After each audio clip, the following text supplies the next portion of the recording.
अस्सलामुअलैकुम नाज़रीन, मैं हूं रामीन सैयद और आप देख रहे हैं प्रोग्राम ज़ेरे बहस। नाज़रीन, सुप्रीम कोर्ट और पार्लियामेंट में बैठे सियासतदान मुसलसल एक दूसरे के साथ कन्फ्रंटेशन में नजर आ रहे हैं।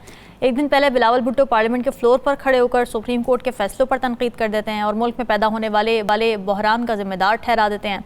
तो उसके एक दिन बाद मुस्तकबिल के चीफ जस्टिस या चले हम सीनियर जज कह लेते हैं, जस्टिस मंसूर अली शाह कुछ बड़ी अहम स्टेटमेंट्स दे देते हैं। तकरीर में उन्होंने ये वाज़ेह किया कि सुप्रीम कोर्ट के फैसलों पर अमल दरामद रिवायत नहीं है बल्कि एक लाजमी तकाजा है और सुप्रीम कोर्ट को ये अथॉरिटी कहीं और से नहीं बल्कि आइन से हासिल होती है। आइन ये कहता है कि ये फैसला है और इस पर अमल दरामद होना है। अगर कोई नया निज़ाम लाना चाहता है तो बना लें, लेकिन मामलात इस तरह नहीं चलेंगे। तो सवाल यही है कि क्या इस कन्फ्रंटेशन की एक तो वजूहात क्या हैं, फिर क्या इस कन्फ्रंटेशन का कोई एंड है, इसमें कौन अहम रोल अदा कर सकता है इसको ख़त्म करने के लिए, और इसके किसी भी जमहूरियत पर किस तरह के असरात होते हैं, इसी पर बात कर लेंगे। प्रोग्राम के पहले हिस्से में हमें ज्वाइन कर रहे हैं सीनियर तजियाकार नजमू साहब, राव खालिद साहब और साकिब बशीर हमारे साथ मौजूद हैं। आप सभी का बहुत शुक्रिया। नजमू साकिब साहब, इस पर कॉमेंट करने से पहले ये तकरीब जिस मौजू पर हो रही थी, मुझे तो ये देखकर भी बड़ी हैरानी हुई कि जिस तकरीब से जस्टिस मंसूर अली शाह ने खिताब किया इस्लामाबाद में, उसका मौजू ये था कि अदालती फैसलों पर अमल दरामद में दरपेश चैलेंजेस पर काबू पाना। आपने कभी सोचा था कि इस उन्वान की भी तकरीब मुनक़िद हो सकती है कि सुप्रीम कोर्ट के फैसलों पर अमल नहीं हो रहा, एक प्रेसिडेंट सेट हुए जा रहा है बार बार और उस पर फिर एक तकरीब मुनक़िद होती है और उसमें आके तकारीर करनी पड़ती हैं?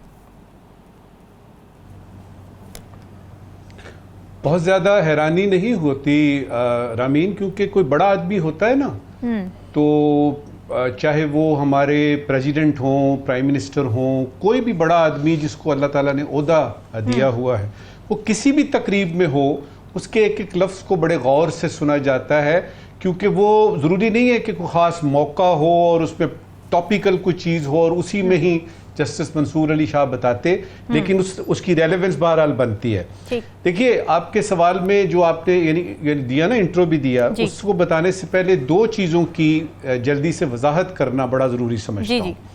पहली बात यह है कि ये जो बातें जिन पे हम अभी बात करेंगे इस सेगमेंट में, ये जस्टिस मंसूर अली शाह हैं, सीनियर तरीन जजेस में इनका शुमार होता है और चंद हफ्तों के बाद ये पाकिस्तान की एपेक्स कोर्ट सुप्रीम कोर्ट के चीफ जस्टिस होंगे। इसका मतलब है कि गौर से सुनना है, संजीदगी से लेना है।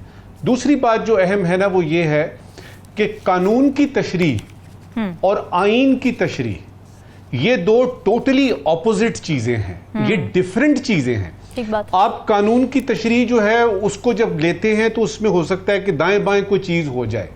जब आइन की बात आती है, और ये जो बात की है जस्टिस मंसूर अली शाह ने, या इससे पहले हमारे जो चीफ जस्टिस मौजूदा हैं उन्होंने बात की थी, वो आइन की बात करते हैं। और साथ ही ये भी बताता चलूं कि ये जो अभी मखसूस नशिस्तों का ये सारा आया ना फैसला, ये किसी कानून की नहीं है, ये आइन की वजाहत हुई है। तो ये कानून और आइन का बताने के बाद देखिए, 4-5 उन्होंने तो काफी सारी बातें की, लेकिन मैंने अपने तौर पे जो मेरे नजदीक ज्यादा अहम हैं उन पे बात करते हैं। सबसे पहली बात यह है, वो कहते हैं कि फैसलों पर अमल दरामद लाजमी है, फैसलों पर अमल कराएंगे। अब ये संजीदा हो गई बात, ठीक है, क्योंकि उन्होंने साथ ही ये कहा कि अगर मैं होता या मैं हूंगा तो फिर मैं देखूंगा कि ये फैसलों पे अमल कैसे नहीं होता।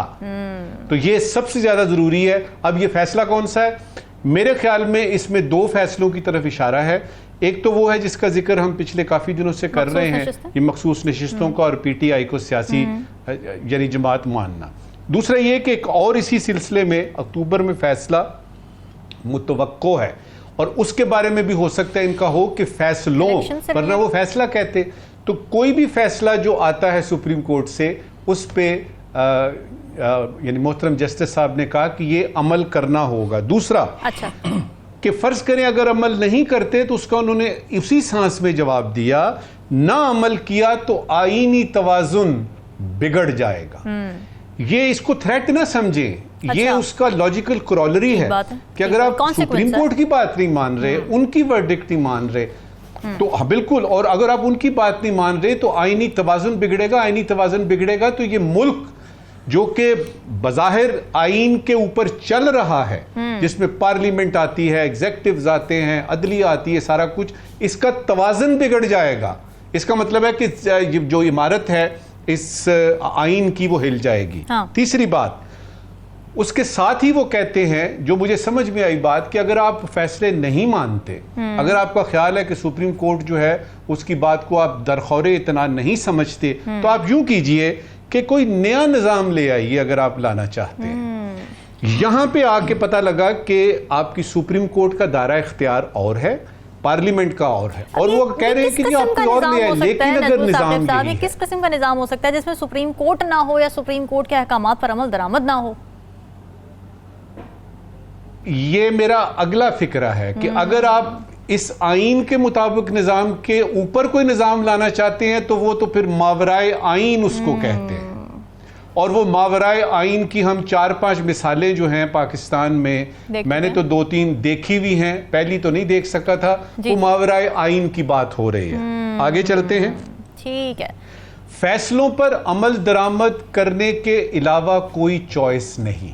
राइट। इस पे फुल स्टॉप लगा दिया जस्टिस मंसूर अली शाह ने कि आप अगर ये समझ रहे हैं कि असेंबली में कोई बिल ले आएंगे, कोई हिसाब किताब कर लेंगे और उसके बाद रुकावट पेश आएगी और वो जो मखसूस नशिस्तें हैं वो चली जाएंगी, तवाज़न दाएं से बाएं हो जाएगा, तो इस गलत फहमी में आप लोग ना रहें। आप लोग से मतलब वो तमाम लोग जो हुकूमत पे इस वक्त हैं, पार्लियामेंट समेत, के फैसलों पर अमल दरामद के अलावा कोई चॉइस नहीं। ठीक है। एक दो बातें यानी इस वक्त की आखिरी, पहली ये कि एक साजिशी थ्योरी जो चल रही है पाकिस्तान में, वो ये है कि हुकूमत खुद चाहती है कि ये कशीदगी बढ़े, ये तनाव हो, कि शायद कोई शहीदों में नाम आ जाए कि हम तो कर रहे थे, हमारे तो मैक्रो और माइक्रो दोनों इंडिकेटर्स बड़े अच्छे थे, देखें अदालत ने हमारे साथ ये क्या कर दिया। इस साजिशी थ्योरी का हकीकत से कोई ताल्लुक है कि नहीं, ये तो यानी हम जब बात करेंगे आगे चलते हैं। अक्टूबर आने में कोई देर नहीं है रामीन, और उसमें मुझे ये पता है जो इस वक्त शवाहिद नजर आ रहे हैं कि अब से लेके इस मखसूस नशिस्तों के फैसले से लेके अक्टूबर के उस फैसले तक जिसमें कि शायद ये मुमकिन हो कि जो 8 फरवरी के इलेक्शंस हैं उनके रिजल्ट्स की लीगैलिटी या उस पूरे का पूरा जो हुआ था इलेक्शन, उस पे क्या होता है, अगर उस पे कोई बात आती है, वो तो हम नजूमी तो नहीं है, लेकिन अगर उसका भी फैसला वैसे ही आता है जिस तरह के पिछला आया है, तो शायद ये शहीदों में नाम शामिल करना या शहीद बनना वक्त की शायद ज़रूरत हो जाए। ठीक है।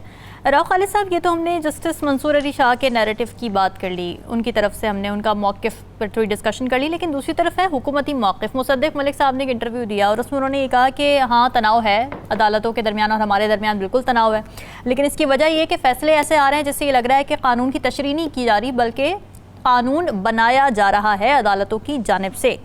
फिर उसमें उन्होंने 2-3 केसेस का जिक्र किया, जैसे जस्टिस मुनीर केस की बात की उन्होंने, भुट्टो फांसी केस की बात की, फिर मखसूस नशिस्तों की बात की कि भाई इस सब में तो कॉन्स्टिट्यूशन ही रीराइट कर दिया गया। तो ये इख्तियारात की जो एक क्या कह सकते हैं टसल नज़र आ रही है, इख्तियारात की जंग नज़र आ रही है, ये पॉइंट है, हुकूमत का पॉइंट कितना वैलिड है, ये आप ज़रा बताएं इस बारे में। देखिए, मसला जो हमेशा से रहा है, जस्टिस मुनीर से अगर शुरू करें तो अदलिया ने भी अपने बारे में मामलात ख़राब करने में, अपने इसाक़ ख़राब करने में मुख्तलिफ़ मराहिल पे ऐसे इक़दामात किए, ऐसे फ़ैसले दिए, मार्शल लॉ की एंडोर्समेंट जैसे होती है, लॉ ऑफ नेसेसिटी जिसको कहा जाता है, जस्टिस मुनीर ने जो इंट्रोड्यूस करवाया था, तो उस वक़्त से लेके अदलिया के भी मसाइल ऐसे रहे हैं कि उनके यहाँ कुछ ऐसे फ़ैसले होते रहे जो उनकी साख पे सवालिया निशान पैदा करते रहे। ठीक है। लेकिन उसके साथ साथ हम मुस्लिम लीग नून की भी एक पूरी तारीख़ है अदलिया के हवाले से, उस पर हम जब नज़र डालते हैं तो वो भी कुछ कम नहीं उन्होंने किया अदलिया को ख़राब करने में, और जो एक पार्लियामेंट है और जमहूरियत है उसका वक़ार ख़राब करने में। उन्होंने सिर्फ अदलिया ही नहीं, हम 90 से अगर शुरू हो जाए, अदलिया ही नहीं, उन्होंने फ़ौज जैसे इदारे को भी नहीं बख्शा, वहाँ पे भी उन्होंने अपनी मर्ज़ी चलाने की कोशिश की, और उसका नतीजा जो निकला फिर आखिर 99 12 अक्टूबर को, वो सब ने देखा। तो ये सूरत हाल, अगर मैं तारीख बताना शुरू करूं, बड़ी लंबी तारीख है। 1998 के सुप्रीम कोर्ट के हमले से शुरू होते हैं और उसके बाद आप देखते हैं कि फिर पनामा का जब फैसला होता है, उस वक्त मियाँ साहब जो तकरीरें करते हैं सुप्रीम कोर्ट के हवाले से कि ये 5 जज, ये 5 का टोला, और जिस किस्म की वो बातें करते हैं। फिर हम आ जाते हैं PDM 1 की हुकूमत में। सुप्रीम कोर्ट 14 मई के इंतखाबात का करती है, इमरान खान को वो 9 मई को जो उनको हाई कोर्ट से उठाएगा उस पर रिलीफ देती है।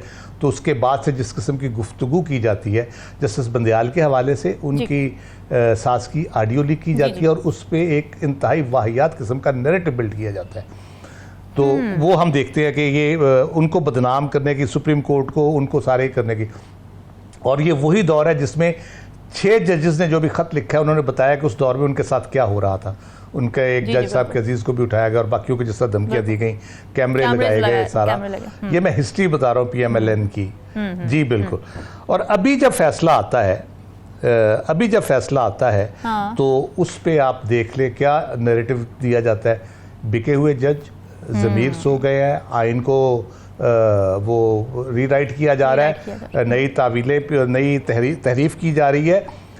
इम्मी का फ़ैन क्लब, इतनी घटिया किस्म की उसके ऊपर बातें की जाती हैं और ये जाहिर किया जाता है कि जो 8 जजेस हैं, जिसमें मंसूर अली शाह साहब one of the most learned जजेस, हर कोई मानता है उनको, बिल्कुल, उनके बारे में ये इम्प्रेशन दिया जाता है कि उनको आइन और कानून का पता ही नहीं है। ये यानी इनको समझ ही नहीं कि किस तरह से ये चीज़ें सारी हो रही हैं। हाँ। फिर लेजिस्लेशन करके आप कोशिश करते हैं उसको करने की। पार्लियामेंट के अंदर 14 मई के इंतखाबात, उसके बाद पार्लियामेंट के अंदर से जो तकरीरें हुई हैं वो ज़रा सुन लें आप। पार्लियामेंट के बाहर जो मुजाहरे हुए, मौलाना फजलुर रहमान साहब उस वक्त PDM के साथ थे, पार्लियामेंट के बाहर किस किस्म का मुजाहरा हुआ आपने देखा। तो ये एक पूरी हिस्ट्री है PMLN की।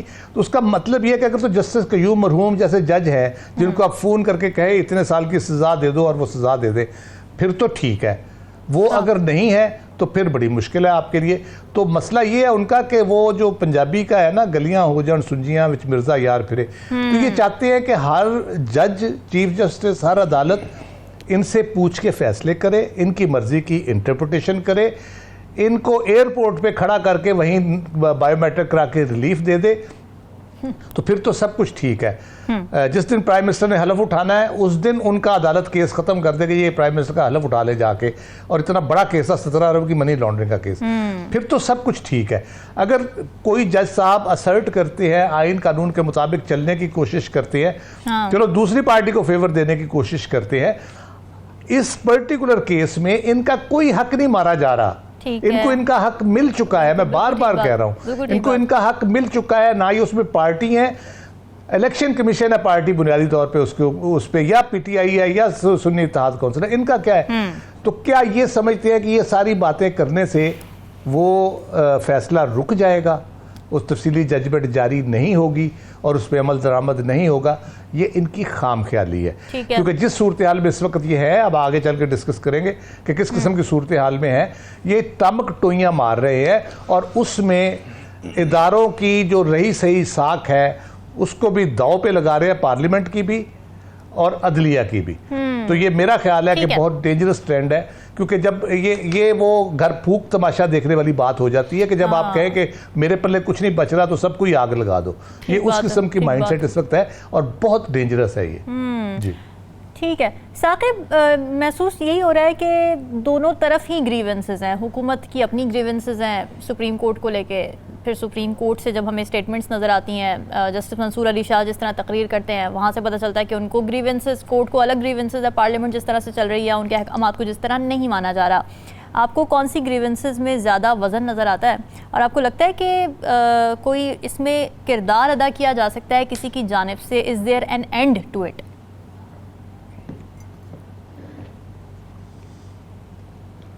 एंड तो इसमें बड़ा सादा और सिंपल सा है कि जो हुकूमत है वो ये मान ले कि जिसका मैंडेट है उसके पास जा रहा है और उसको एक्सेप्ट कर ले और इस गवर्नमेंट को फिर आगे चलाएं, यही इसका हल है और यही लॉजिकल एंड है और होना चाहिए। क्योंकि ये नहीं हो सकता कि पार्लियामान में जो एक बड़े पैमाने पर मैंडेट किसी और को अवाम ने दिया हो, अवाम ने किसी और को अपने नुमाइंदा मुंतखब किया हो, वो आप किसी और को दे दें और वो अपनी मर्जी की जो है वो लेजिस्लेशन भी करता फिरे, इस तरह हो नहीं सकता।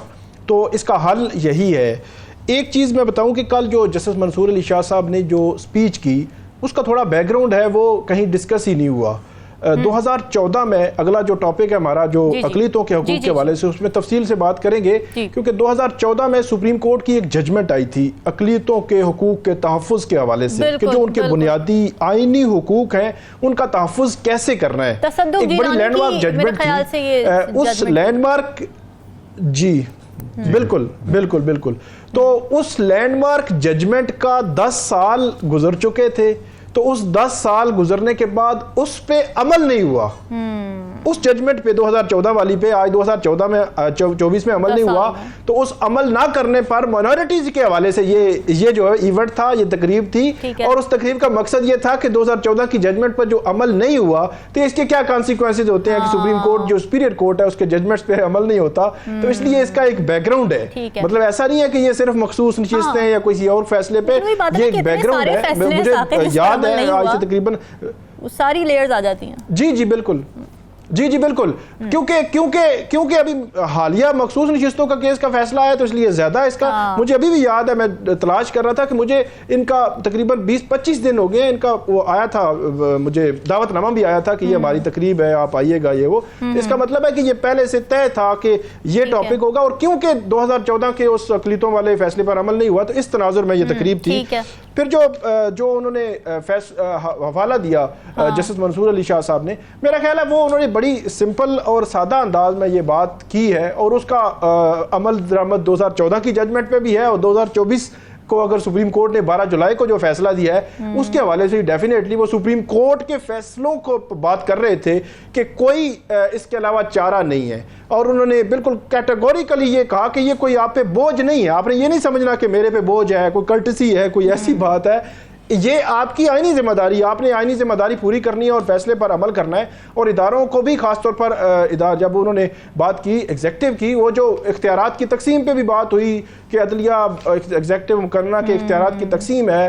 फिर उन्होंने कहा कि हर इदारे को अपने अंदर रह कर यही काम करना है। अगर आप जजमेंट्स पे अमल नहीं करेंगे तो फिर उसके नेगेटिव जो है वो असरात होंगे। जो माजी की बात की जाती है, जो पार्लियामान में लोग मौजूद बात करते हैं, वो टोटल डिफरेंट है। पिछले 2-2.5 साल में हमने देखा है कि जो मौजूदा हुकूमत है वही कहीं ना कहीं वायलेट कर रही है, कहीं जो है वो वही 90 दिन में इलेक्शन कराने के जजमेंट को, ऑर्डर्स को, आईनी जो तकाजा था उसको पूरा नहीं किया जाता, और उस पर बात भी नहीं की जाती कि क्यों नहीं पूरा किया, आइन क्यों तोड़ा आपने। फिर जो 6 जजेस का खत इसी दौर में आता है। तो मल्टीपल चीजें पिछले 2-2.5 साल में हुई हैं।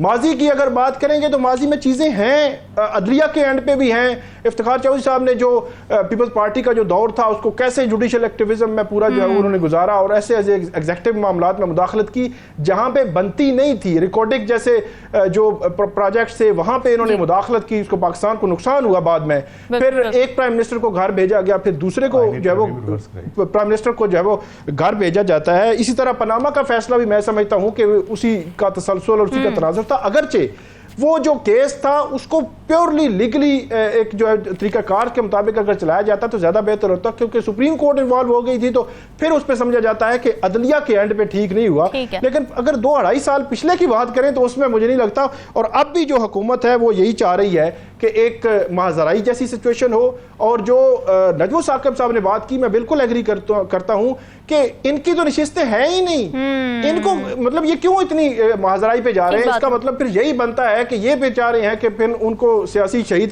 जो वो बन जाए किसी तरीके से, या ऐसी सिचुएशन बन जाए। वो करना, इस फैसले पर तो अमल डेफिनेटली होना है, ये फैसला क्योंकि सुप्रीम कोर्ट का, और वो अमल ना हो तो उन्होंने कल बता दिया कि आखिरी सिर्फ बात मैं करूंगा, उन्होंने कहा था कि अगर कोई निज़ाम बनाना चाहते हैं तो पहले बना लें, फिर जो है वो सिलसिले में हम बात करेंगे। तो इसका मतलब ये है कि अगर कोई ऐसी चीज आप लाते हैं तो फिर वो अदालतों में आनी है। इसका एक एंगल ये भी है कि फिर हम उसको देखेंगे कि वो क्या है और कैसे है। ठीक है नाज़रीन, एक तरफ ये मामला है, दूसरी तरफ फजलुर रहमान साहब इन एक्शन नज़र आ रहे हैं। क्या सोच रहे हैं वो, इस पर करेंगे बात इस ब्रेक के बाद। स्टे विद अस।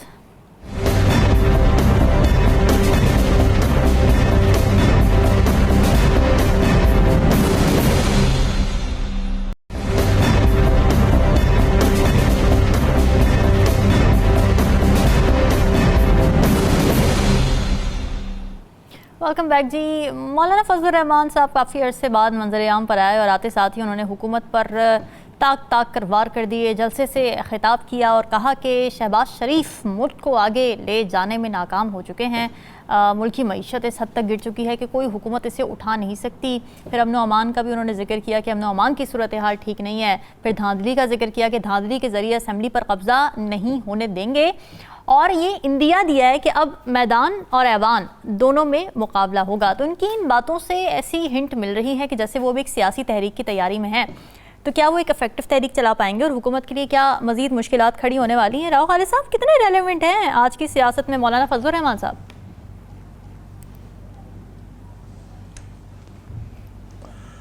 वो क्या है मिसरा, बेखुदी बेसबब नहीं गालिब। तो ये जो बेखुदी है उनकी, जो ये बयान उन्होंने ईवान और मैदान का जो कहा है, तो ये बिला वजह नहीं है। अगर आप थोड़ा सा ये थोड़े दिनों की डेवलपमेंट्स अगर आप नोट करें, सेनेट के इलेक्शन होने जा रहे हैं केपी में, जिसके बारे में शुनीद ये है कि इमरान खान साहब ने कहा है कि JUI को भी एक सीट दे दें। उनकी बनती नहीं है वहाँ पे, तो उनको भी एक सीट दे दें। कोई अंडरस्टैंडिंग डेवलप हुई है तो वो सारा, तो उसके बाद से लग ये रहा है जो तहरीक तहफ़्फ़ुज़ आइन में मौलाना फजलुर रहमान साहब को शामिल करने की कोशिश की जा रही थी, तो उसमें मेरा ख्याल है खातिर खा कामयाबी होती नज़र आ रही है।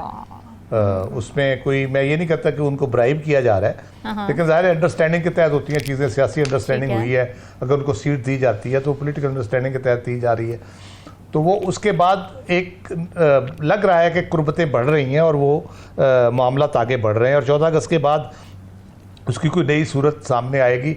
और ये तहरीक की सूरत में हो, जलसों की सूरत में हो, वो सिलसिला हो जलसों का, PTI कोशिश कर रही है। 14 अगस्त को उनको इजाज़त नहीं मिल रही, 27 की सुनने में आ रहा है शायद लाहौर में कोशिश कर रहे हैं वो, वहाँ शायद आपको कॉन्फ्लिक्ट ऑफ इंटरेस्ट भी थोड़ा सा नजर आ रहा है। अगर फजलुर रहमान साहब और PTI की बात की जाए, आपने कहा कि उनको एक सीट वो शायद दे दें, लेकिन फजलुर रहमान साहब की तो यही ग्रीवेंस है ना कि KP में नहीं इलेक्शन ठीक हुए, हमारी सीटें थी वो हमें नहीं मिली, हमें वोट नहीं पड़े, या पड़े तो मिले नहीं। अब तो ग्रीवेंस उनकी तो PTI के खिलाफ है, क्योंकि PTI की हुकूमत है वहाँ पर। नहीं, वो मज़े की बात यह है कि अगर आप उनकी पूरी तकरीरें सुने, वो उनका निशाना कोई और होता है। अच्छा? धांधली के हवाले से वो हमेशा जो है वो किसी और को जिम्मेदार ठहराते हैं उसका। उनके साथ जो भी ज्यादती हुई है, उन्होंने कभी PTI को उसका जिम्मेदार नहीं ठहराया। है, लेकिन बेनिफिशियरी तो वहाँ पर PTI है ना, KP में बेनिफिशियरी जिसने भी किया, जो भी हुआ, बेनिफिशियरी तो PTI है। हाँ जी, PTI ने कभी ये नहीं कहा, जिस तरह ये कहते हैं कि हम ना इसकी इन्वेस्टिगेशन कराएंगे ना फॉर्म 47 को देखेंगे। PTI ने हमेशा वेलकम किया, उन्होंने कहा जी कराएं, आप दोबारा इसकी तहकीकात करा लें, गिनती करा लें, फॉर्म 45-47 ट्रिब्यूनल में चले जाएं, हम हाजिर हैं। तो वो भागे नहीं कभी इस चीज़ से कि हम इसको नहीं मानते। इवन 2018 के इलेक्शन पे भी इमरान खान साहब ने ऑफर की थी, अगर याद हो, तो उन्होंने कहा था कि धांधली अगर आप कहते हुई है तो आ जाएं, जिस तरह कहते हैं हम कर लेते, तो उसकी तहकीकात करा लेते हैं, जो आप मुनासिब समझे। तो मसला ये कि पार्लियामेंट के अंदर सेनेट की सीटें नहीं आ जाएंगी, उसके सेनेट में थोड़ी मजबूती होगी, मखसूस नशिस्तें अगर मिल जाती हैं तो मज़ीद अपोजिशन मजबूत हो जाएगी। तो ईवान के अंदर तो जो ताकत बढ़ रही है उससे नज़र आ रहा है कि ईवान के अंदर जब एक अच्छी ताकत आ जाएगी इनके पास, तो यकीनन हुकूमत के लिए बड़ा मुश्किल पैदा करने की उनकी सलाहियत बढ़ जाएगी। दूसरी जो है, बाहर जो मामलात है, सड़क के मामलात है, एहतजाज के मामलात हैं, जलसों के मामलात हैं, उसकी सूरत अभी बन नहीं रही, लेकिन यकीनन बनेगी। मौलाना फजलुर रहमान को तो जलसों की इजाज़त है, मेरा ख्याल उनको तो नहीं रोका जा रहा। अच्छा। तो मौलाना फजलुर रहमान साहब की आड़ में PTI भी शामिल होगी उसमें जब, तो यकीनन उसमें बड़ी जान पड़ जाएगी उन जलसों में, या तहरीक अगर होगी तो उसमें बड़ी हो जाएगी ये चीज़ें। तो ये पार्लियामेंट के अंदर और बाहर दोनों जगह पे जो बात की जा रही है, तो उसकी सेंस समझ आती है कि सिचुएशन ऐसी डेवलप हो रही है जिसमें हो रही है। दूसरी एक मैं यानी इंफॉर्मेशन की बुनियाद पे बता रहा हूँ कि कुछ मामलात पसे पर्दा चल रहे थे। अच्छा। PTI के साथ कुछ मामलात पे चीज़ें बातें हो रही थी, लेकिन वो नहीं, जो PTI को रिलीफ के हवाले से, अच्छा, उनके शिकायत के हवाले से, केसेस के मामलात में, उनके इमरान खान साहब के केसेस हों भले दूसरे हों, वो मैंडेट के हवाले से जो चीज़ें हैं, वो कुछ चीज़ें किसी लेवल पे डिस्कस हो रही थी। अच्छा। लेकिन उनकी पेस बहुत स्लो थी।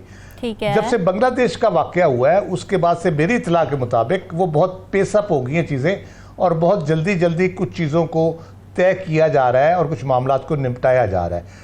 तो वो भी एक वजह हो सकती है। मौलाना फजलुर रहमान साहब भी बाखबर आदमी है, वो भी शायद उसी वजह से अपना दबाव बढ़ाने के चक्कर में है, और वो दबाव इसी सूरत में बढ़ सकता है अगर वो मैसिव रैलीज निकालें, जलसे करें। पार्लियामेंट के अंदर तो यकीनन वो मौजूद भी हैं और वहाँ तकरीर भी करते हैं और बड़ी दबंग तकरीर करते हैं। इसी तरह पोजीशन भी बड़ी तगड़ी है, वहाँ अच्छे उनके मुकर्रर हैं, सारे बड़ी अच्छी तकरीरें सारे कर लेते हैं। जी। तो वो जो एक दोनों जगह पे जब प्रेशर बिल्ड होगा, और ऊपर से जो सूरत हाल है अवाम की, जो सूरत हाल है, जो अवाम के अंदर एक कह लें कि बेचैनी है या तनाव है उनके अपने माशी मसाइल की वजह से, उसके अंदर जो मायूसी एक मौजूद है, वो कंट्रीब्यूटिंग फैक्टर उसमें हो सकता है। ठीक है। तो मेरा ख्याल है कि ये ऐसी सूरत होगी जिसमें जल्दी से मामला तय पा जाएंगे। कोई इस नहज पे सूरत नहीं जाएगी कि हम खुदा ना खास्ता कोई बड़ी तहरीक या बांग्लादेश जैसी सूरत हाल का शिकार हों। मेरा ख्याल है उससे पहले ही मामला बहुत जल्द संभल जाएंगे। ठीक है। आपको क्या लगता है नजमुल साकिब साहब, मौलाना साहब एक अचानक से जब मंजर आम पर आए हैं मैदान और ऐवान में, अब वो मुकाबला करने की बात कर रहे हैं, क्या हो सकता है इसके पीछे, क्या गेम चल रहा है? देखिए, सबसे पहले तो मौलाना साहब की बात करते हैं। देखिए, मौलाना साहब एक बहुत ज़ीरक और बहुत जहांदीदा सियासतदान है। जहाँ तक ये बंदे इकट्ठे करने की बात है, मेरा ख्याल है जितनी ताकत उनके पास है कि चंद घंटों में वो कितने 100 इकट्ठे कर सकते हैं, शायद ही पाकिस्तान में किसी के पास हो। फिर ये कि पाकिस्तान में भी इनके फॉलोअर्स हैं और मुल्क से बाहर भी हैं। मैंने इनको देखा है कि किस तरह जूक दर जूक लोग आते हैं और इनसे मिलते हैं और तकद्दुस का और उसका इजहार करते हैं। तो मौलाना साहब एक अहम शख्सियत सियासत की। अच्छा, अब ये कि इनके साथ हमें लग ये रहा है कि ज्यादती हो रही है मुसलसल। ये मैं नहीं कह रहा, ये उनके अपने लोग कह रहे हैं, जिनमें से कुछ को मैं ये नहीं जानता हूं कि मौलाना साहब के साथ, और ख़ास तौर पे वो शुरू करते हैं पीडीएम से। कि पीडीएम की जब हुकूमत बनती है तो उनको प्रेसिडेंट बनाया जाता है, चेयरमैन बनाया जाता है, सरबराह बनाया जाता है। लेकिन जब तस्वीर खींची जाती है या बातें यानी शुरू होती हैं तो उनको एक तरफ कर दिया जाता है। फिर ये इलेक्शन है, उसमें ये याद रखिएगा कि मौलाना साहब जो उनको शायद और कुछ भी मिल जाए उस पर खुश नहीं होंगे अगर केपी मिलता है। देखिए, वो जो एक होती है ना शहर की सियासत, जगह की सियासत, वो टौर, वो ठस्सा, वो हिसाब किताब, तो वो उनके पास इस वक्त नहीं है। और ठीक है, वो फोन करते हैं, बात हो जाती है, लेकिन उसमें एक जाती एंगल भी है। अच्छा, अब जल्दी से जरा देख लेते हैं। आपने जो सवाल किया था ना, उसके जवाब में एक शेर याद आया हैदर अली आतिश का। कुछ कहते हैं ये लफ्ज बहुत है, कुछ कहते हैं बड़ा है। मेरे ख्याल में बड़ा लफ्ज है ये। बड़ा शोर सुनते थे पहलू में दिल का, बड़ा शोर सुनते थे पहलू में दिल का, जो चीरा तो एक कतराए खून ना निकला। अच्छा, उसके बाद इस शेर को सुनाने के बाद अगर किसी को इसकी समझ नहीं आई तो ये 3 बयान जो उन्होंने दिए हैं इस पे एक एक फिक्रे का यानी कमेंट करते हैं। सबसे पहला बयान, वजीर आजम शहबाज शरीफ, उन्होंने वैसे वजीर आजम शहबाज शरीफ नहीं कहा था, ये मैं चूंकि मेरे प्राइम मिनिस्टर हैं वो, वजीर आजम शहबाज शरीफ मुल्क को आगे ले जाने में नाकाम रहे हैं। कमेंट, आगे ले जाने में आज तक कामयाब हुआ कौन है मौलाना साहब, ये भी जरा बता दीजिए। अच्छा, दूसरा बयान, अब मैदान और ऐवान दोनों में मुकाबला होगा। कब होगा? अब तो हमारी सियासी जान लबों तक आ गई है, कब होगा?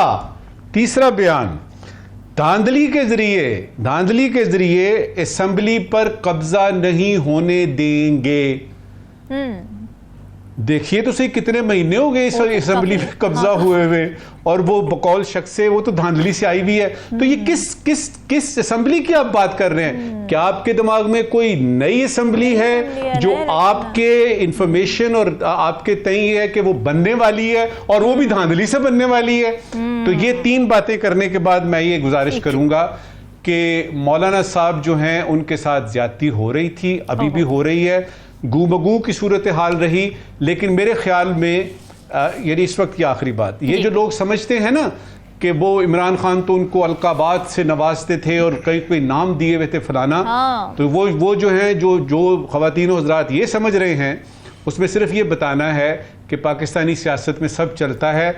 वो जो कहते थे कि पेट फाड़ देंगे और कॉलर से पकड़ के और गर्दन से पकड़ के घसीटेंगे, वो आपस में बैठ के इस वक्त पाकिस्तान के अमूर चला रहे हैं और हुकूमत चला रहे हैं। बिल्कुल ऐसे लिहाजा इसकी फिक्र ना करें। कल को कोई भी आज के दुश्मन कल के दोस्त, आज के दोस्त कल के और ये तो दुश्मन। मौलाना पाकिस्तानी सियासत में सिचुएशन भी ऐसे ही है ना कि पीडीएम जब आई थी तो सरबराह थे, शहबाज शरीफ साहब प्राइम मिनिस्टर थे, सपोर्ट थी, एक पेज था, लेकिन अब कह रहे हैं शहबाज शरीफ साहब हुकूमत को या मुल्क को आगे लेकर जाने में नाकाम हो गए हैं। साकिब, क्या खिचड़ी पक रही है, ख़ास तौर पर अगर मौलाना साहब के हुकूमत के साथ मामलात को देखा जाए, क्या वहाँ पर कोई पेशरफ्त नहीं होती नज़र आ रही है और पीटीआई के साथ ही अल्टीमेटली आपको भी लग रहा है कि कोई गठजोड़ होगा? एक तो हुकूमत के साथ वो अभी तक तो ऐसी सूरत हाल नहीं लग रही कि वो गवर्नमेंट के साथ जो है वो किसी न किसी सूरत बैठेंगे। लेकिन मौलाना का आप ट्रैक रिकॉर्ड देखें तो 8 फरवरी के बाद सबसे सख्त तरीन जो प्रेस कॉन्फ्रेंसेस थी 2-3 वो उन्होंने की थी। डायरेक्ट जो है वो इल्ज़ामात लगाए गए थे और उसमें तासुर मौलाना ने ये दिया, वो सहाफ़ी भी जब वहाँ से मिले उनको, उन्होंने ये तासुर दिया कि उनको जानबूझकर जो है वो साइड लाइन किया गया है, दीवार से लगाया गया है और हराया गया है। वो तासुर और वो जो एक चीज़ जो है वो लेकर मौलाना जो आगे बढ़ रहे हैं, तब से लेकर अब तक अल्टीमेटली वो ऐवान में मौजूद हैं, वो अपनी प्रेजेंस रखते हैं। मखसूस नशिस्तों का मामला आया, वहाँ वो गए सुप्रीम कोर्ट में, लेकिन वहाँ पे कहा कि जहाँ पे नून लीग और बाकी वो भी गए। इसी तरह भी लेजिस्लेशन हुई इलेक्शन एक्ट तरमीम में, वहाँ पे उन्होंने जो है वो उसमें हिस्सा नहीं लिया वोटिंग। मतलब ये है कि उसमें मौजूद है ना कहीं सिस्टम में, आउट नहीं हो रहे, लेकिन उनका लबो लहजा जो है वो सख्त से सख्त ही है, अभी भी सख्त से सख्त ही है। उन्होंने गवर्नमेंट की साइड पर भी यकीनी तौर पर वो भी कोशिश कर रहे होंगे और पीटीआई भी, असद कैसर साहब जो है वो कोशिश कर रहे हैं, दोनों तरफ की कमेटीज भी बनी हुई हैं, बैठ रहे हैं, चीज़ें आगे बढ़ा रहे हैं। मौलाना ने पिछले दिनों एक बयान भी दे दिया था कि पीटीआई असम्बलियों से इस्तीफे के लिए भी तैयार है। फिर पीटीआई ने वजाहत की कि वो हमारा आखिरी ऑप्शन होगा, अभी पहले बहुत सारे ऑप्शन हैं, क्योंकि पीटीआई को पता है कि माजी में जब उन्होंने इस्तीफे दिए तो उनको बहुत कुछ जो है वो भुगतना पड़ा। तो मौलाना जो है उन्होंने आज भी ताजरों से जो बात की, उनके 3-4 पॉइंट्स बड़े अहम हैं। एक तो उन्होंने पार्लियामेंट को ये कहा कि अवाम के नुमाइंदे नहीं, ये जाली नुमाइंदे जो है बैठे हुए हैं, फ्रंट पे कोई और है और डोरें किसी और के हाथ में है, डोर जो है। और फिर उन्होंने कहा कि सियासतदान पहले से बाहर में अपने इंतजामात कर लेते हैं। आखिरी बात उन्होंने बहुत इंपॉर्टेंट की, उन्होंने कहा चाइना गए थे, खाली हाथ वापस आए हैं और वहाँ से जवाब ये मिला है कि सियासी अदम इस्तेकाम है मुल्क में, इसलिए हम जो है वो आगे नहीं बढ़ रहे हैं सरमायाकारी के हवाले से। तो मौलाना इसका मतलब ये है कि सारे सिनेरियो को मद्देनजर रख कर चल रहे हैं आगे के आगे का जो है वो उन्होंने करना क्या है। एक जो नुकसान मेरी नज़र में जो हुआ उनको, एक तो मुस्लिम लीग नून थी, मौलाना थे और पीपल्स पार्टी थी, ये 3 बड़ी पॉलिटिकल पार्टीज थी। जो पीडीएम जिन्होंने बनाई, पीडीएम बनी, उसमें मौलाना को पूरा हिस्सा मिला इनकी जो ख्वाहिश के मुताबिक। इनके वजीर भी थे और उन वज़रा ने जो किया वो भी एक पूरी जो वो किस्सा माजी है। तो उसका अल्टीमेटली असर तो आना था, मुस्लिम लीग नून ने भुगता।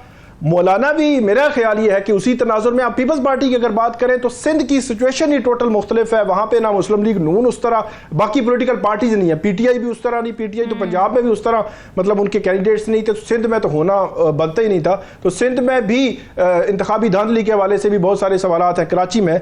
तो इन तीनों जमातों में से 2 को जो असर हुआ है मेरी नज़र में, जो उन्होंने पीडीएम गवर्नमेंट ली और उसमें फिर लेजिस्लेशन भी करते रहे, फिर नैब की तरामीम भी हुई, फिर एक ऐसा बयानिया बना जो बयानिया, जिस बयानिए में सारे बह गए और मौलाना को भी नुकसान हुआ। लेकिन मौलाना उस तासुर से बाहर नहीं निकल रहे कि उनको टारगेट किया गया और उनको जो है वो दीवार से लगाया गया है। पीटीआई जो है वो अपने ताई ये कोशिश में है कि उनको एडजस्ट करें जो है वो सेनेट के इलेक्शन में, लेकिन हुकूमत को अभी तक जो है वो, क्योंकि अगर तो आईनी तरमीम उन्होंने करनी है कि हमने लेजिस्लेशन कर ली है और इलेक्शन कमीशन जो है वो एक दिन अचानक पता चले कि इलेक्शन कमीशन वो जो नोटिफिकेशन उन्होंने विड्रॉ किया था वो बहाल कर दे और जो थी मखसूस नशिस्तें वो कहे कि इलेक्शन एक्ट की जो बन चुकी तरमीम हो चुकी है इसके तनाजुर में कर दें, अगरचे कर नहीं सकता क्योंकि सुप्रीम कोर्ट का फैसला 12 जुलाई का मौजूद है। दो चीज़ें इलेक्शन कमीशन के सामने, आसानी नहीं है, लेकिन मैं जो है वो एक तनाजुर की बात कर रहा हूँ कि अगर हुकूमत ने फिर ठान ली कि हमने जो है वो आईनी तरमीम करनी है तो हो सकता है फिर मौलाना को जो है वो इस हवाले से रब्ता किया जाए। बिल्कुल ठीक है नाज़रीन, डिस्कशन का सिलसिला जारी है, वक्त एक ब्रेक का।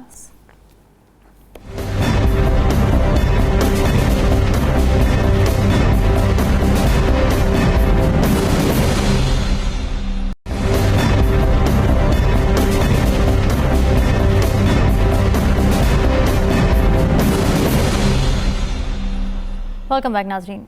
आप आज़ाद हैं, आप आज़ाद हैं अपने मंदिरों में जाने के लिए। इस मुमलकत खुदादाद पाकिस्तान में आप आज़ाद हैं मस्जिदों में जाने के लिए या किसी भी इबादतगाह में जाने के लिए। आपका ताल्लुक़ किसी भी मज़हब, ज़ात या अक़ीदे से हो, पाकिस्तान की रियासत का इस बात से कोई ताल्लुक़ नहीं। ये अल्फाज थे बानी पाकिस्तान कायद-ए-आज़म मोहम्मद अली जिन्नाह के, जो उन्होंने आज ही के दिन 11 अगस्त 1947 को एक तकरीर में कहे, जिसमें उन्होंने मुल्क में अक़लियतों के हुकूक़ को इंश्योर कर दिया, एक फ्रेमवर्क स्टैब्लिश कर दिया और बताया कि ये मुल्क बेशक इस्लाम के नाम पर बना है मगर ये मुल्क इसमें रहने वाले तमाम लोगों का है, बेशक उनका ताल्लुक़ किसी भी मज़हब से क्यों ना हो। यहाँ हर शख्स अपने मज़हब के मुताबिक ज़िंदगी गुजारने और इबादत करने का हकदार होगा। अक़लियतों के हुकूक़ के इसी सबक को याद करने और दोहराने के लिए हर साल पाकिस्तान में 11 अगस्त को अक़लियतों का कौमी दिन मनाया जाता है। सवाल नाज़रीन हमारा ये है कि कायद-ए-आज़म के वज़ा किए गए अक़लियतों के हुकूक़ क्या उन अक़लियतों को 2024 के पाकिस्तान में मिल पा रहे हैं? अक़लियतों के हुकूक़ और आज़ादियाँ जो हमारे आइन और कानून का हिस्सा हैं, क्या ग्रास रूट लेवल पर, मास लेवल पर अवाम मजहबी अक़लियतों को लेकर उतने टॉलरेंट और रिस्पेक्टफुल हैं जितना हमारे कवानीन और हमारी रियासत तकाजा करती है, या फिर एक्सट्रीमिज़म के भी सेंटिमेंट्स हैं जो कि अभी भी एक चैलेंज बने हुए हैं और इसको ख़त्म करने के लिए किस तरह के इक़दाम लिए जा सकते हैं? नजमुल साक़िब साहब, क्या कहेंगे आप? रवीन, आप इस वक्त अगर आप देख सकती हैं स्क्रीन पे तो आपको नज़र आएगा कि आपकी यानी तस्वीर के नीचे एक स्ट्रिप चल रही है इस वक्त के सेगमेंट की जी। और बड़ा अच्छा लगता है जब आपको सेगमेंट के टाइटल से ही पता लग जाए और सारे जवाबात उसी में हो। कौमी अक़लियती दिन, अक्सरियत की जिम्मेदारी। मैं सिर्फ यहाँ पे जल्दी से एक जिम्मेदारी का लफ्ज़ एक्सप्लेन करना चाहूँगा।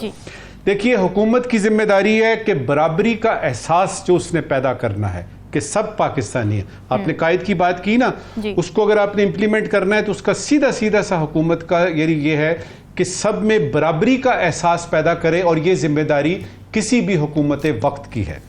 दूसरी जिम्मेदारी आती है अवाम की, कि जिसको हम कहते हैं ना जी मॉब साइकोलॉजी है, हम ये क्या कर सकते थे, वो क्या कर सकते थे।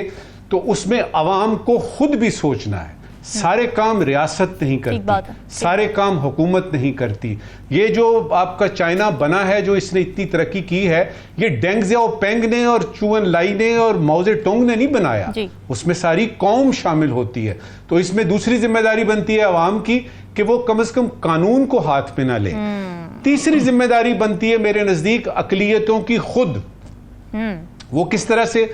वो इस तरह से कि उनको अपने हुकूक का और अपने फ़राइज़ का, हकूक और फ़राइज़, राइट्स एंड ऑब्लिगेशंस का उनको पता हो, और वो अपने तौर पे कानून का रास्ता जानते हो कि अगर कभी कोई गड़बड़ होती है तो उनको पता हो कि रास्ता कौन सा इख्तियार करना है। ये तो मैंने आपको बता दी जिम्मेदारियां।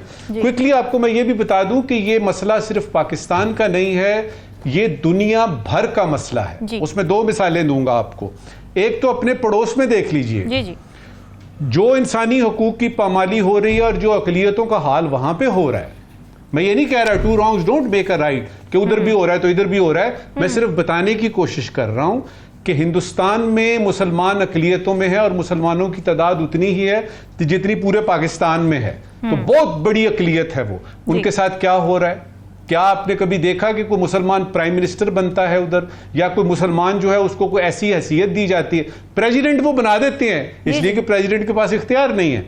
दूसरी मिसाल मैं दूंगा आपको, वो मुल्क जहां पे के जेनोफोबिया होता है। वो क्या होता है कि वहाँ के रहने वाले लोग किसी अक़लियत को पकड़ लेते हैं, उनकी दुकानें जला देते हैं, उनको कत्ल कर देते हैं और उनको कोई किसी किस्म की हुकूमत जो है वो कुछ नहीं करती, क्योंकि उनको होता है कि ये हमारे हुकूक जो हैं। मिसाल के तौर पे साउथ अफ्रीका में हर साल बाकायदा तौर पे लोगों को पता होता है कि ये जुलूस आ रहा है और वो इसलिए कि ये अक़लियत है, ये पता नहीं कहाँ से आ गए हैं, ये हमारे हुकूक मार रहे हैं। तो ये एक वर्ल्ड वाइड फिनोमेना है ये चीज़। अच्छा, इस वक्त की आखिरी एक को आपको मिसाल देते हैं, कनाडा, अमेरिका, यूरोप की जो बातें करते हैं ना ह्यूमन राइट्स की, ह्यूमंस तो उनको यानी मरते हुए नजर नहीं आ रहे, ह्यूमन राइट्स की बड़ी बातें करते हैं।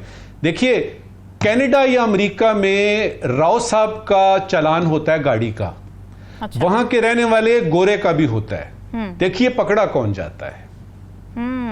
दो गाड़ियां टकराती हैं, एक नजमुस साकिब की है और एक किसी जेम्स एंडरसन की है। हाँ। वो जेम्स एंडरसन को देखते ही वो अपनी कुछ होता है उनको, तो ये क्या है? हाँ। तो आपको पता लगेगा कि ये मसला सारी दुनिया का है। सिर्फ ये है कि हम ये कह के कि दुनिया भर का मसला है लिहाजा यहाँ पे अक़लियतों का, ऐसा नहीं है। मुझे ये पता है कि इम्प्रूवमेंट की जरूरत है, इम्प्रूवमेंट की जरूरत है और वो हुकूमत वक्त कम से कम अपने जो उसके फराइज हैं उसको निभाना चाहिए। राव खालिद साहब, क्या लगता है आपको कहाँ कहाँ पर इम्प्रूवमेंट की ज़रूरत है? क्या क्या मसाइल हैं इस वक्त की माइनॉरिटी को पाकिस्तान में दरपेश? देखें, मैं थोड़ा सा अदब के साथ इख्तिलाफ करूँगा। मैं कंपैरिजन मुसलमानों का ख़ास तौर पे दूसरों से नहीं करूँगा, क्योंकि हमारे जितना आइन के अंदर जितने दिबाचे से लेके जो अक़लियतों को हकूक़ दिए गए हैं वो आफाकी असूलों की बुनियाद पे दिए गए, जो कुरान में बयान किया गया और जो रसूल अकरम सल्लल्लाहु अलैहि वसल्लम के अस्माए हसना से हमें चीज़ें मिलती हैं, उसकी बुनियाद पे ये 1400 साल पहले जो हमें बताया गया उसकी बुनियाद पे ये सारे हकूक़ हैं और हमारे सामने मौजूद है। रसूल अकरम सल्लल्लाहु अलैहि वसल्लम के बारे में मुशरिकीन, मुनाफिकीन और कुफार मक्का ने जो उनके साथ रवैया रखा और उसके जवाब में जो उन्होंने रवैया रखा, फिर अक़लियतों के साथ जब वो इख्तियार में आ गए, इक़्तिदार में आ गए, फ़तह मक्का के बाद जो हम सूरत हाल देखते हैं, क्या कहते हैं रसूल अकरम सल्लल्लाहु अलैहि वसल्लम, जो बंदा अबू सुफियान के घर पनाह ले लेगा, जो सबसे बड़ा दुश्मन था जिसके साथ लड़ाई थी, उसको माफ़ कर दिया जाएगा। जो बंदा घर को अंदर से लॉक कर लेगा उसको माफ़ कर दिया जाएगा। जो बंदा हथियार फेंक देगा उसको माफ़ कर दिया जाएगा। और उसके बाद अपने खिताब में फिर फरमाते हैं कि ए लोगों जो जिनको फ़तह किया था उन्होंने, कि क्या तवक्को करते हो मुझसे, तो वो कहते हैं कि हम रहम की तवक्को करते हैं आपसे, आप हमेशा से ऐसे ही थे। तो वो फरमाते हैं कि मैं हज़रत यूसुफ़ अलैहिस्सलाम ने जो अपने भाइयों को कहा था वो आज मैं तुम्हें कहूँगा कि तुम्हारा मामला अल्लाह के साथ है, अल्लाह तुम्हें माफ़ करे, मेरी तरफ से तुम आज़ाद हो और जाओ। ठीक है, ये वो बुनियाद है। अगर ईसाई हो आते हैं उनके पास, किसी और मज़हब के लोग आते हैं, मुशरिकीन आते हैं, कुफ़ार आते हैं, उनका जो रवैया बतौर एक स्टेट और स्टेट के सरबराह के जो हमारा राय है, हम उसकी बुनियाद पे आज जहाँ भी है वहाँ पे है। तो हमें ज़्यादा, हमारी जिम्मेदारी बहुत ज़्यादा है दूसरी कौमों की निस्बत, इसलिए हमें अपने गिरेबान में झांकना चाहिए। आया हम आइन, कानून, कुरान और सुन्नत के मुताबिक इन चीज़ों को पूरा कर रहे हैं? ठीक है, टाइम मेरे पास थोड़ा सा शॉर्ट है साकिब। रवादारी, टॉलरेंस, पेशेंस, दरगुजर कर देना, ये सेंटिमेंट्स ज़ाहिर भी राव खालिद साहब ने कहे, यही सेंटिमेंट्स हमारे अवाम में क्यों उस तरह से नज़र नहीं आते टूवर्ड्स माइनॉरिटीज़? बिल्कुल, इसमें काफ़ी बेहतरी की ज़रूरत है इस वक्त भी, क्योंकि अक्सर औकात हम देखते हैं कि पंजाब में भी कुछ वाक़यात हुए, मुख्तलिफ़ जगहों के वाक़यात हुए, वहाँ पे अदम बर्दाश्त जो है वो फ़रोग पा रही है। तहम्मुल और बर्दाश्त, इसको हमें जो है वो कम से कम इसके हवाले से काम करने की ज़रूरत है, क्योंकि जो माइनॉरिटीज़ के जो अक़लियतों के हकूक़ हैं वो दीन इस्लाम ने भी दिए हैं और वही हमारे आइन में भी मौजूद है और आइन पर अमल होना चाहिए।